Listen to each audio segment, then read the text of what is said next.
welcome back to Real Girl Talk Podcast Radio.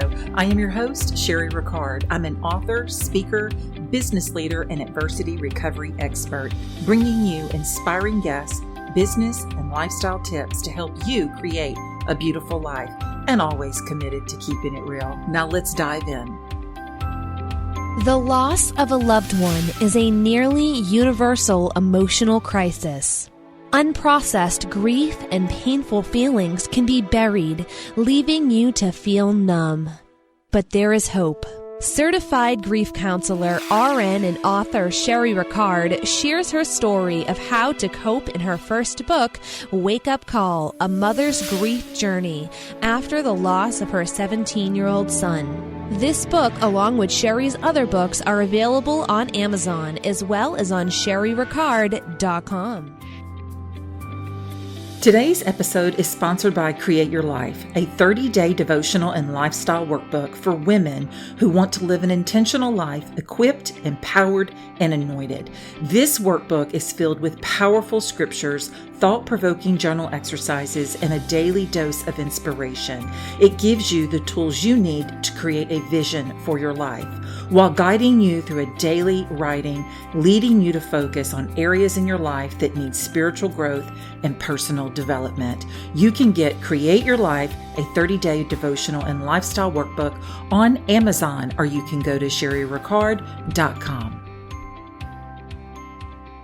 Welcome, my beauties. It's Sherry again. Welcome back to another episode of Real Girl Talk Podcast Radio Show. It's so great to be with you. Before we get started, I'd like to give a shout out to La Tiza on Apple Podcasts. She gave Real Girl Talk a 5-star rating and review, and she wrote, "Sherry is awesome. Love her story and her motivation." Thank you so much. Guys, I am so grateful when you take the time to leave a rating and review. I know everyone is super busy, but reviews mean the world to me and it helps get the show out to other people. I too believe in karma is a real thing. So believe me, when you do something kind and selflessly, it comes back tenfold. So thank you in advance for leaving a review today. I really appreciate it.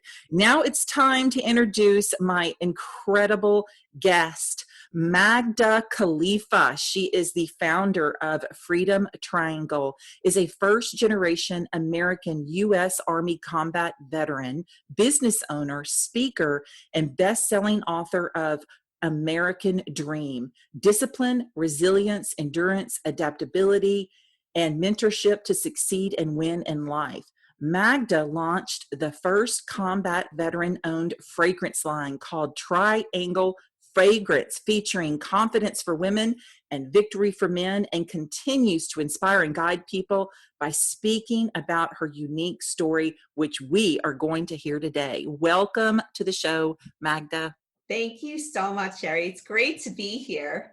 Oh, you're very welcome. So I love women in the military because they're some of the toughest. And that's not just physically. They're very tough mentally. But I know they go through a lot of challenges. So I kind of want to jump out and start on your story. You actually joined the military after 9/11.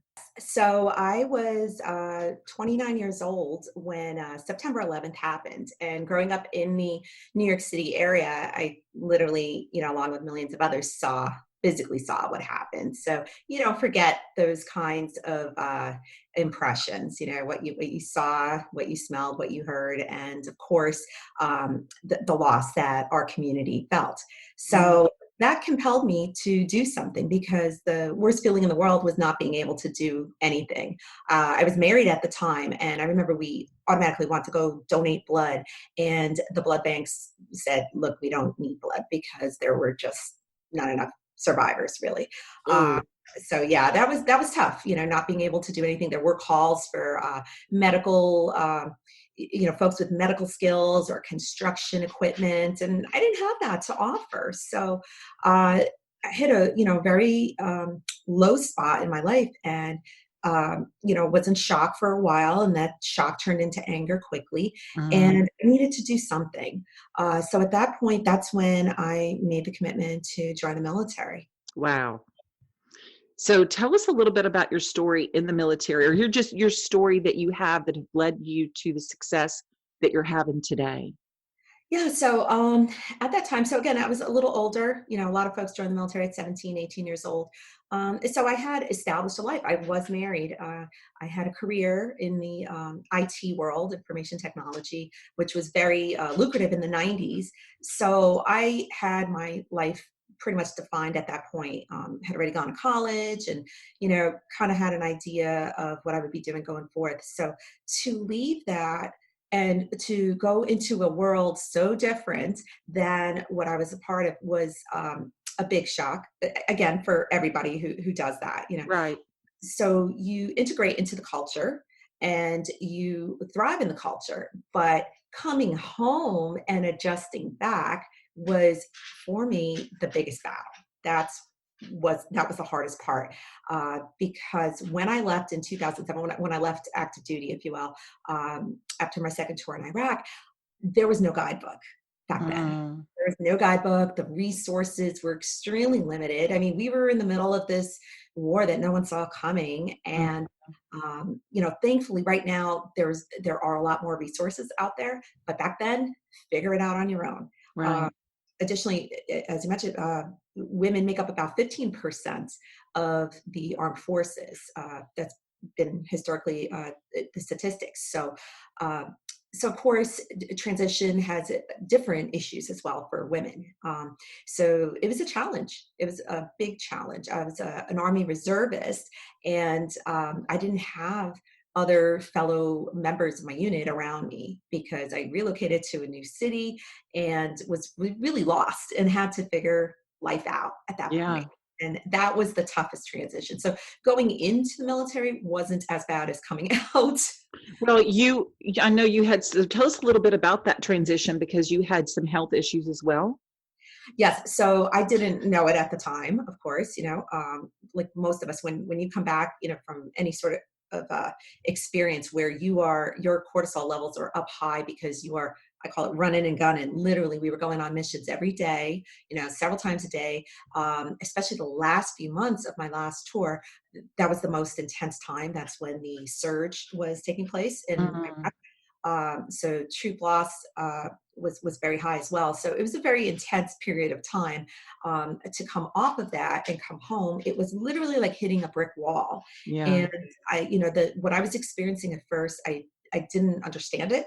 I just knew something changed, and I let it be at that for several years.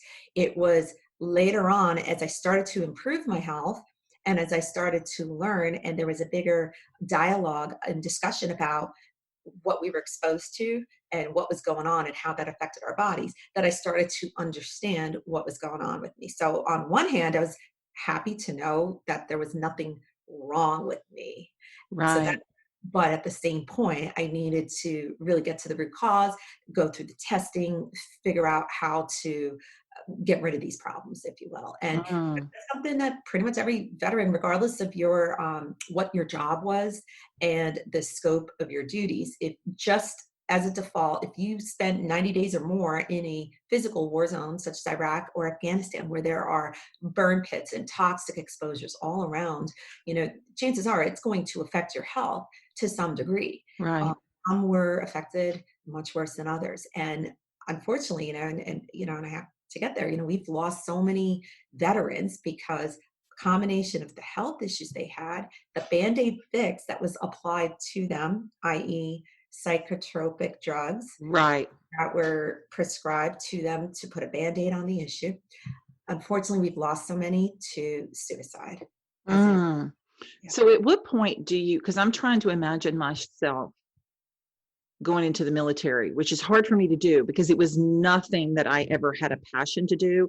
I was actually afraid of doing such a thing, even though way back, I believe I was 16 years old. I had my first job. I worked at Dillard's and as an undercover security officer at 16. So they had me actually walk around and pretend like I was a 16-year-old shopper. And then when I would see mostly teenagers, because they didn't care because, I just looked like a teenage shopper. If they were shoplifting, then I called the head security guy, I remember his name, Billy, And Billy would come, and of course they'd call the police and they would, arrest him and all that great stuff. But I just thought I was the coolest thing ever. So I wanted to be a policewoman. And do you remember that show way back? Gosh, was it Angie? I can't remember her name, but she was a policewoman. She had blonde hair. She was the coolest thing on TV, So I wanted to be her. And that lasted for about 6 months. Because you're talking about a pageant girl here. And I thought, if I break a nail while I'm trying to be a policewoman, I'm going to be mad.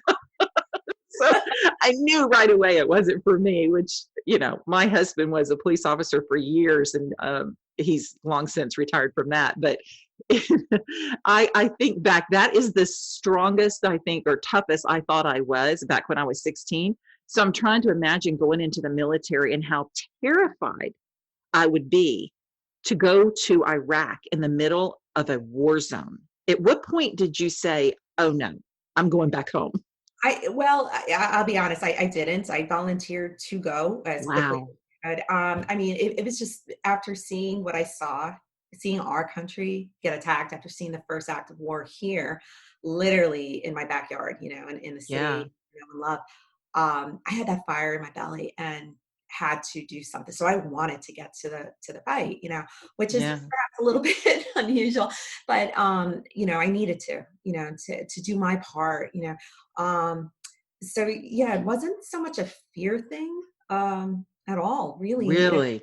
The first mission that we went on in our vehicles, our Humvees, 2004, we had the thin skin ones. They weren't armored, if you will, Right. So the first mission we went out on, I was like a little apprehensive, of course, because you didn't know what was waiting for you around the corner.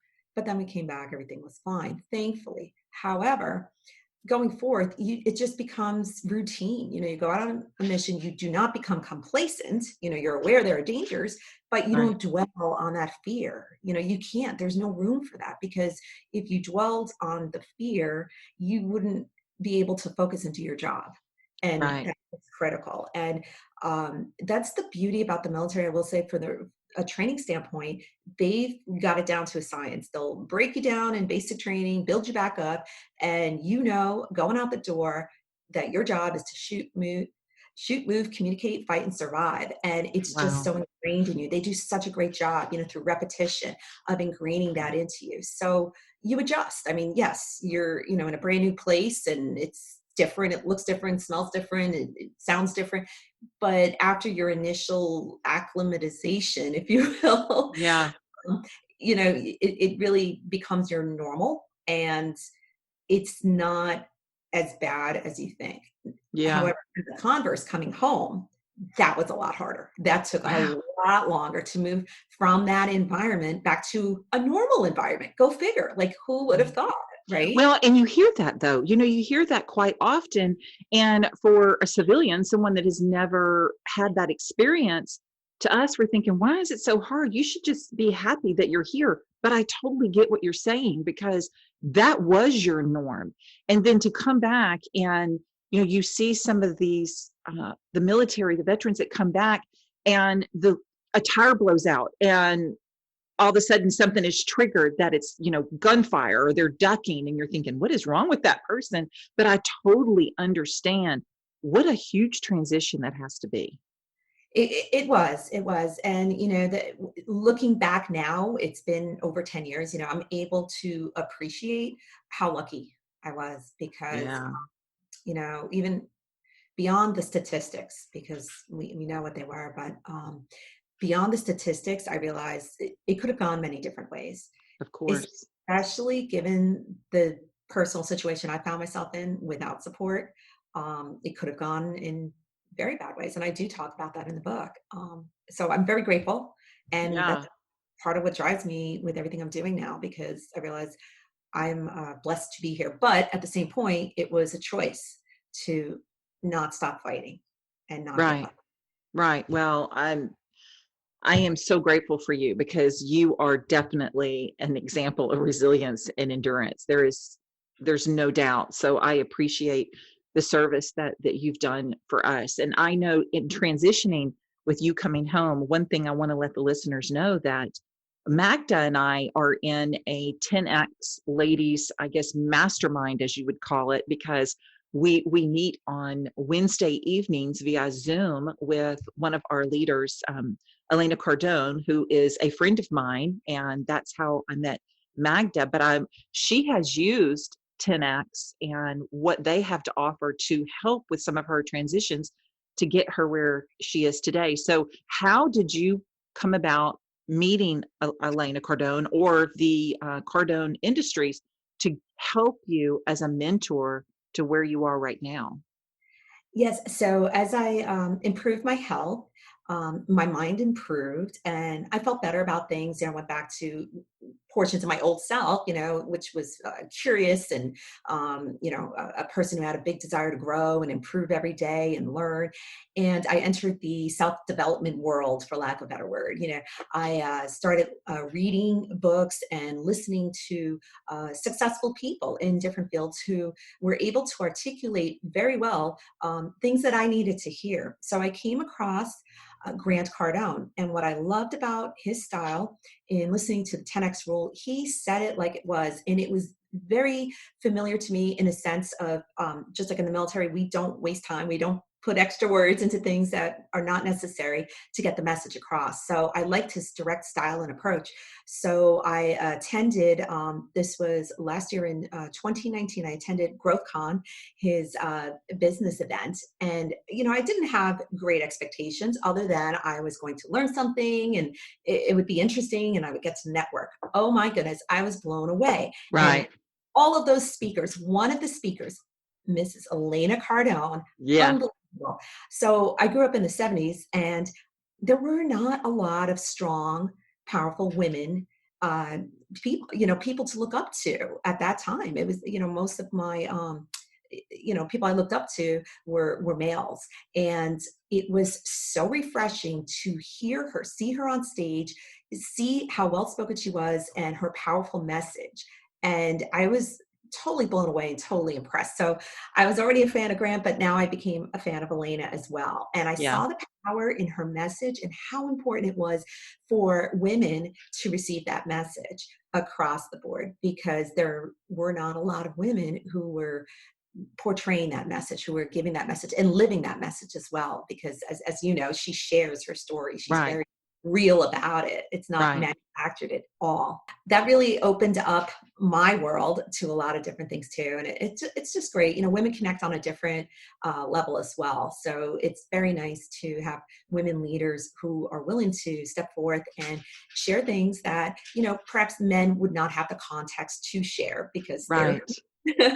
Right. And I know when you actually went to this conference is when you really started opening up. You and I both listened to the audio that Grant did, the 10X audio book, which I highly recommend. I think it's great for anyone. It's very motivating. It's very uplifting. But you actually took a step towards going into being an entrepreneur. And I want you to tell us a little bit about that and where you are today with that. Yes, so I after the military, I had worked as the defense contractor, and then around 2012, I started my first business, which was a service-based business solutions provider, heavy on the technology side, and but I played very small, so to speak. Um, Mhm. so I did that. It suited me at the time. It made sense, and it was great to help other businesses. But I really played small in the scale of entrepreneurship. So after attending GrowthCon last year, I also, attended the boot camp down in Miami, the Cardone boot camp, and then also attended the 10X stages course, and basically went through more personal development, which helped me realize I needed to share my story, because if I was going to connect with people, I couldn't hide my story Right. anymore because there would be limited growth at that point. So came up with a brilliant idea to write a book, a memoir. That's So great. um, did that, self-published the book, came out in October. So it was like a 6-month process, and it hit bestseller on Amazon. And it just felt so good to have finally shared my story, because Right. at that point, I wasn't holding on to those secrets that nobody knew. And I realized Mhm. it's okay to share your story because that's how people are going to connect with you. And then I realized it was my duty to share my story, and shame on me for not having done that Mhm. previously, because it helps other people. And the way I knew this is because I started getting messages from men and women in the military and not in the military at that point. So in the book, I actually wrote it real time. I had the history, the memoir, the story, but then over the summer, I was still going through self development, and essentially started writing about something I call the freedom triangle, which I talk about in the book. I introduce it in the book, and it's a state of being. And it's something that I felt can help everybody. And it's the kind of thing you want to achieve in your life now, as opposed to never, or as opposed to right before your life ends. And it's a beautiful place to be. And I'm so grateful to be there. So I introduced that in the book. And then a few months later, as I continued the personal development and mentorship, I realized I needed to create a product. So I came out with the fragrance line, Triangle Fragrance, which is based loosely on the Freedom Triangle. I And love it it. lovely fragrance. However, yes, ultimately, I would love if people who get the fragrance, love the fragrance, also learn about the Freedom Triangle, because that's what's going to help them in the long run while they smell great. So tell us a little bit about just a snippet of the Freedom Triangle. And there's a lot of people that listen to my show that do believe in and know that it's very important to create your own happiness, and they believe in self-development, because if you don't, chances are you're stuck. And the only way to reboot, regroup, and reinvent yourself is to empower yourself and actually heal the parts of you that are broken, as well as reach out to mentors. I talk about that all the time, and that's what you did. You reach out to mentors that have already paved the way to success or where you're wanting to go, because there's a lot of women, just like we were talking about Elena, and there's a lot of other women like Elena that are so willing to help others get to where they want to go and reach out. When I wrote a book, it was originally by a publisher, and that didn't work out. We had a different viewpoint on where I wanted my book to go and where I wanted it to be sold. And when after my son passed away, and I wrote for 7 years, and Wake Up Call, Mother's Grief Journey was published. I ended up having to take it back after about 4 months and do self-publishing, like you said. But self-publishing is not so easy if you don't know what you're doing. And what I learned over time, that I had so many women say, well, how did you do that? I want to write a book, but I don't have $15,000-$20,000 to get a publisher and do printing and all of these things that it takes. I said, why would you do that? You can write a book and for free and put a book out there and gain that credibility that you need in whatever avenue of passions or purpose that you're looking for. But what I realized is a lot of women didn't understand how to do that. So when I created Writer's Roadmap Master Course, it was to actually walk women through how to, or anyone rather, how to write a book, all the way down to book covers and publishing. And I have templates and formats, but people don't understand that if you don't know how to do something, reach out to someone that has already paved the way. There's so many people that are willing to help you. I have talked to countless women about just the death of a loved one. I've talked to a lot of women about grieving and divorce and all the struggles that I've been through, and I've able to come out on the other side. And you too, I can imagine the women that come to you and are going to come to you and continually come to you to help them with some of the mental and health issues and the struggles that they have coming out of the military. So I love the fact that you knew in your self-development that you wanted to reach a certain goal. And in order to do that, you had to invest in yourself. That's the key, right? Invest in yourself. Absolutely. The Freedom Triangle, the 3 points are time freedom, health freedom, and mind freedom. And Mm, freedom is, I think, the biggest hurdle for most people, um, because there are several aspects to it. But you have to be able to get your mind right to be able to receive what the universe wants to give you. And I know I was not there when I came back from war. It took time to get there, but I figured it out. And that's why I packaged everything together to try to explain this to folks. I'm working on a digital course that I could just shoot out to folks so that they can, follow the journey, the steps that I took and do it on their own way, Right. because I don't want to be prescriptive, but I want to guide people, excuse me, with the shortcuts that I've learned. And part of it in my story was being able to get my mind right so that I was able to open it up to mentorship, to letting someone else pour into me. Because there was a time, you could be that type of person where you figure you have to figure everything out on your own. And a Right. lot of people are raised that way. That was, as a child of immigrants, that was the example I saw growing up. But at the same point too, you can only do so much on your own. Your growth is going to be limited. So it's very important for people to get to that point, because then you can really become the best person you need to become and really live up to who you can be and realize your potential and actuate it as well. I think I made up a word, actuate. But at the same time, but if you don't get to that point with that mind freedom, it's going to be very, very hard to follow through and Mm. do that and to really discover significance, because that's what I'm doing right now. It's not about success, it's about significance. It's about leaving an impact, a legacy by helping others. You help enough people get what they want and they need, you're going to get what you want and you need. And I trust in the Lord. He's guiding me, pulling me along. But, I believe God helps those who help themselves. And if you were stuck, or if your ego gets in the way, sometimes for folks, it's their ego, they don't believe that someone else can help them. Well, then you're going to be limited. You're going to Right. be fixed. Hmm. Yeah, you're going to be not only limited, but it's going to take you a whole lot longer. It would be so much simpler if you just used a coach or a mentor. And I preach about that because there's so many times that I've had to reach out. I mean, just doing the podcast, I didn't know how to do a podcast. I had no idea. So what did I do? I went and bought Pat Flynn's course on podcasting.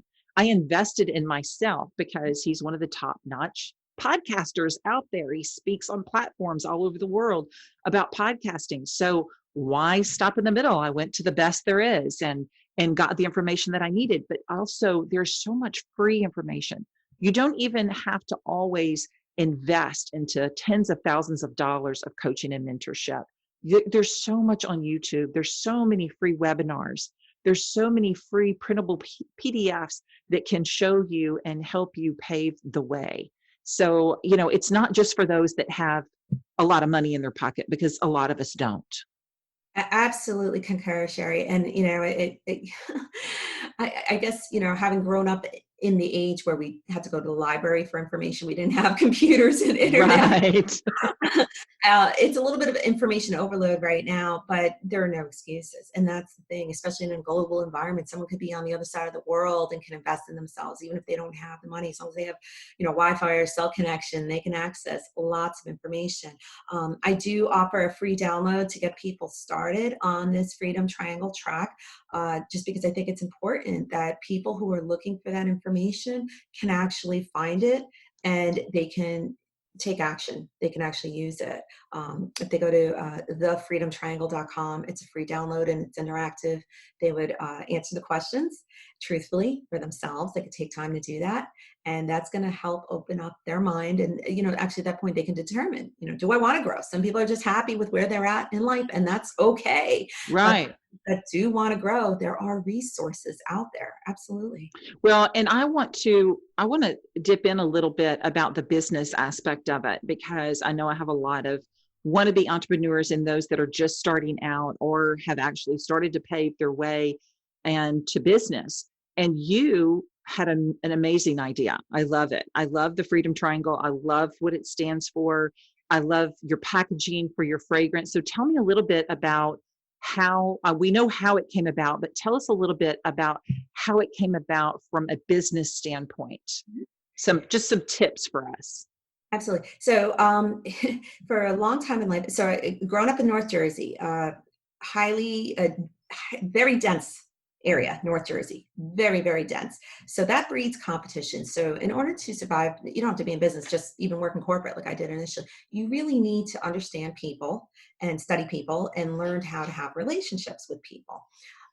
So then when I went to the military, the job I did in the military, we were working with the local population. So even if we use translators because of the language barrier, you had to really learn how to understand people and people's behaviors. That was an important part. So I've always been open-minded to studying people. So having been in business and, like I said, playing small before with service business, I realized, people's buying behaviors. They will buy a physical product that they don't necessarily need first, okay, because of the value they attach to that versus what they really need, say better nutrition or say a course that can help them or whatnot. So Mm-hmm. I realized, okay, I want to get to people who really need help, of course. And I thought, okay, let me come up with a product line. And it made sense to do something in the, we'll call it the beauty world, the beauty space.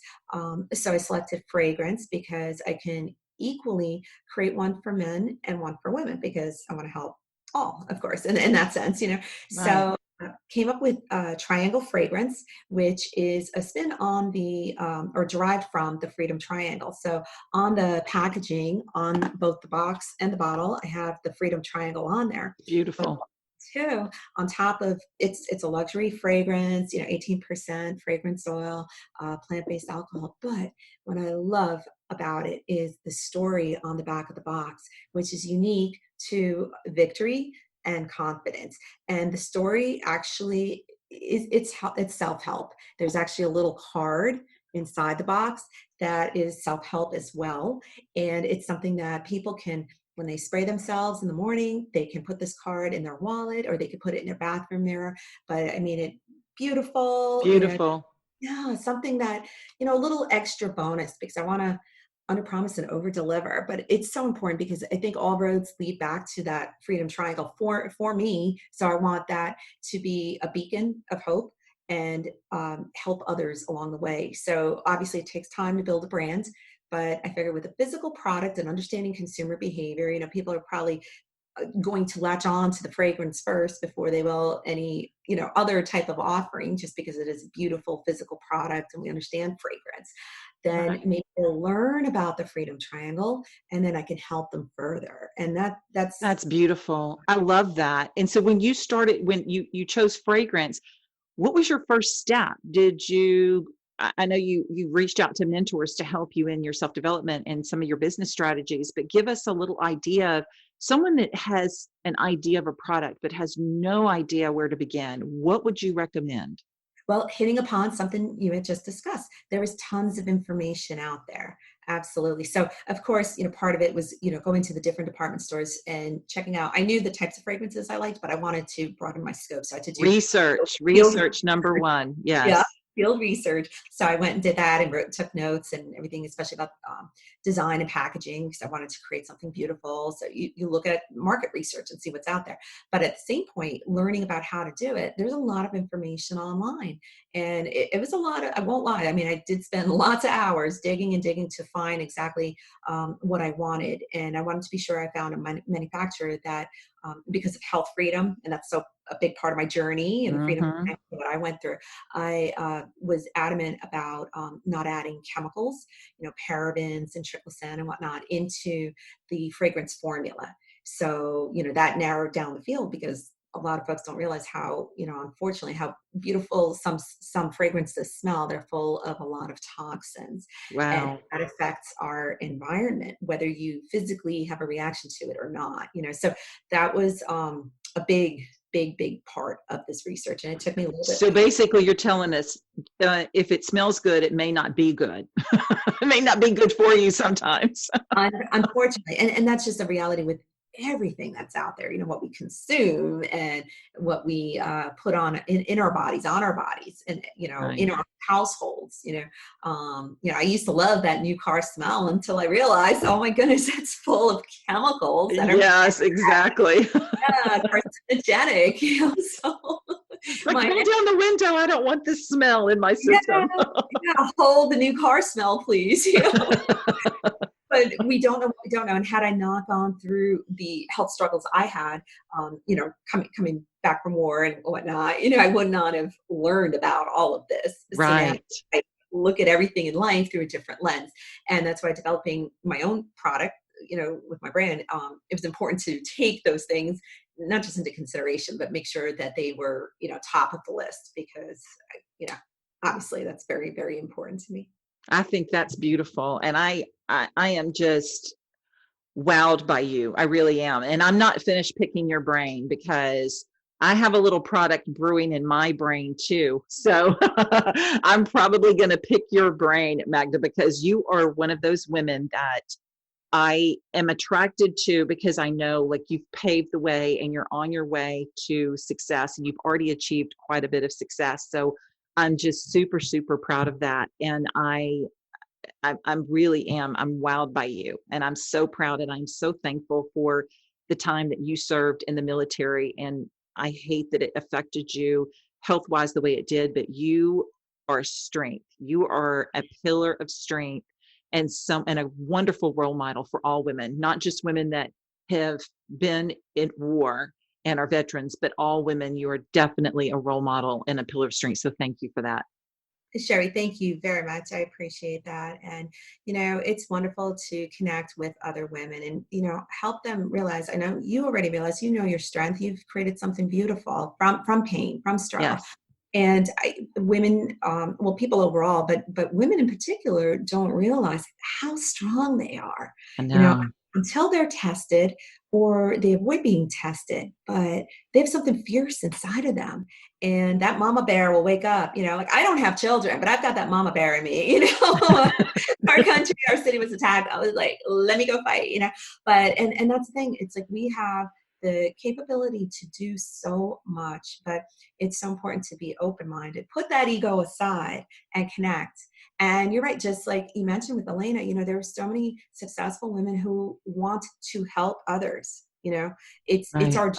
We believe in that, and that's what it's all about. Right, Absolutely. right. And if you have a dream, ladies, and you're researching and you're not finding what you need, then research a mentor for someone that has already paved the way to success. Thank you so much, Magda. I appreciate you very much. Magda, where can we buy the fragrance, and where can we find you online? Yes, Sherry. So the fragrance is available online at trianglefragrance.com. And if anybody's interested in that free download, they can go to thefreedomtriangle.com. And where can we find you on social media? Yes. So I have Triangle Fragrance, Instagram and Facebook, and my name, Magda.Khalifa.USA on Instagram. And I have a Facebook page as well, my author page. Thank you so much. Thank you, Sherry. Oh, absolutely. Guys, I'm going to give you my daily dose of encouragement, ladies, like I always do. Step out of your comfort zone. Try something new. Reboot, regroup, and reinvent yourself. If you're stuck where you are and you want to move forward, go to my website, subscribe so you don't miss any updates, tips, and tricks to help you. Until next week, stay healthy. Make your own self happy. And above all, keep your faith in the only one that matters, our Lord and Savior, Jesus Christ. I'll be praying for you. God bless.